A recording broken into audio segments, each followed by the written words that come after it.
70s detective shows. Now I grew up watching these and they go a little something like this. Two main characters, typically with some amazing moustaches, have to investigate the murder of some guy, and then somehow they just get involved in a car chase with their Ford Granada and they save the day. Sounds pretty good, right?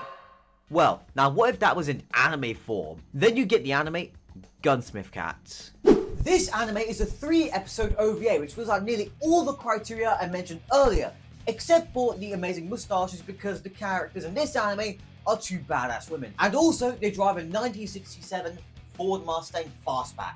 So that's like 2 extra points in my book. So the anime follows the character Riley Vincent, and she is both a gunsmith and a bounty hunter. Also, I'd like to mention quickly, when I was doing the research for her on the wiki page describes her as a sexy and cool bounty hunter, which is not wrong, but it's not something I'd personally expect to see on a wiki page. And then we have her partner, Minnie Mae Hopkins, who has quite literally a chronic addiction to explosives. She's basically just this anime's Megan. Both of them run a shop called Gunsmith Cats, which does gunsmithing and also bounty hunting on the side, kind of like a TikTok side hustle. And one day, a random ATF agent just walks into the shop, and basically Riley and Minnie Mae Hop's reaction is just very relatable. So then Mr. Ruin Everybody's Fun, Bill Collins, he comes to the shop and he asks Riley and May to do a sting operation with him to help stop a gun smuggling ring.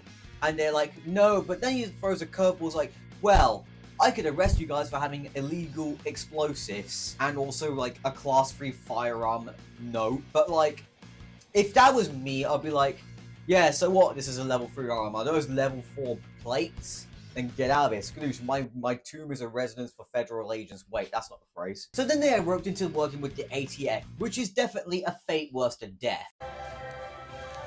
Agent Hitler, FBI.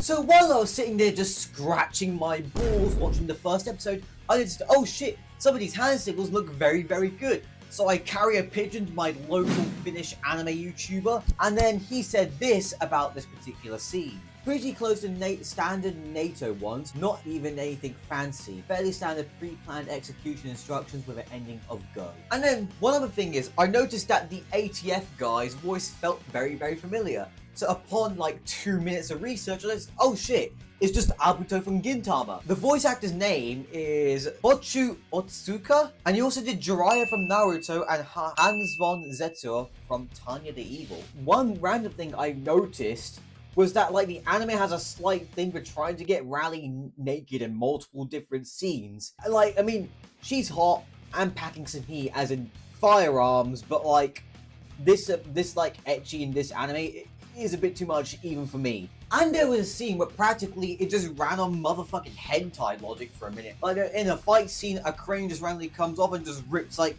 this part of her shirt off, but none of else of it. It was just this part where like the booba are, and that was it. It's like, man, this is some real hentai shit right here. While I'm talking about cool things I noticed, I just want to mention the weapon reloads and just attention to detail with the guns, because it's so detailed that it's like straight up insane. Like this is a small thing, but you can see Riley flipping the safety on her gun in some scenes. Also, there's a scene where she's like cleaning out a 1911 and she has all the parts laid out on the table, and just all the gun scenes are extremely detailed. And another thing I also noticed is that they put the well rod in the anime. And if any of you out there have played the Sniper Elite games, you should know a thing or two about this gun. But to quickly summarize, the well rod was a bolt-action pistol with a integral suppressor. Also, it was mainly used by the now dissolved British Special Forces Operation Executive, aka the SOE, and sometimes the American Office of Strategic Services, the OSS, and a few other resistant forces here and there. Like, there are so many cool guns in just the 3 episodes alone, like the Franchi PA-8, Coleco M950A, and the HK VP-70, and so many more cool guns. Okay, so onto art. I quite like the art because it is the old anime art style, and also the guns in it are so well drawn. So I tried to find something I didn't like about the anime, and I couldn't really find anything. There's only one thing in the anime that I didn't like per se, which was the car chase scenes, because they just look clanky, or literally like any scene involving a car moving. It just looked clanky. But then again, like the car anime that I've been watching, like Initial D, MF Ghost. The animation is fucking spectacular for that, and this was made in the 90s where the animation level was on that point, so at this point I'm just blaming technology. So yeah, thanks for allowing me to waste 20 seconds of your time. And now guys, this anime left me really disappointed because it was only 3 episodes and all the characters are so well written. There's great action in it and also a lot of detail with the guns, and I really would love to see this get more episodes and just more love. I feel like that, like, I would do unfathomable things to try and get this another season. Like, I would do some tomfoolery and shenanigans and some even more questionable shit. What did you do? What I had to. Who posted my nudes on Twitter.com? And now, despite all of the joking around, like, as much as I'd love this to get, like, a full season of anime, I feel like that because it was an OVA, it was allowed to get, like, more detail put into it, allowed for more all this other cool shit to happen in it, so that way, like, you know, the guns looking really cool, all the animation looking pretty decent for the time as well, because I feel like if it was an anime, obviously the budget and stuff would have to be stretched out across, like, 12, 26, maybe even a lot more episodes, and also maybe you'd have to catch up to the manga, so they may have to add, like, filler in and all this stuff. So I think it was also good as an OVA, but I feel like we should just ask a studio just to make like a full season of it now. Moving on from that, I want to talk about the author Kenichi Sonoda, who in a lot of his works has one very common theme: firearms. Bro loves his firearms, and it's really apparent throughout the anime as well, and also the manga, because all the firearms are well drawn. Raleigh uses a CZ-75 like just as a main sidearm. So many different guns get thrown in here. Everything down to the details is immaculate. I know I'm repeating myself for this, but oh my god, you guys know I did. It's insane. Personally also, I love it when there's like a piece of media where the author has just gone full in on just the thing that they love the most in life.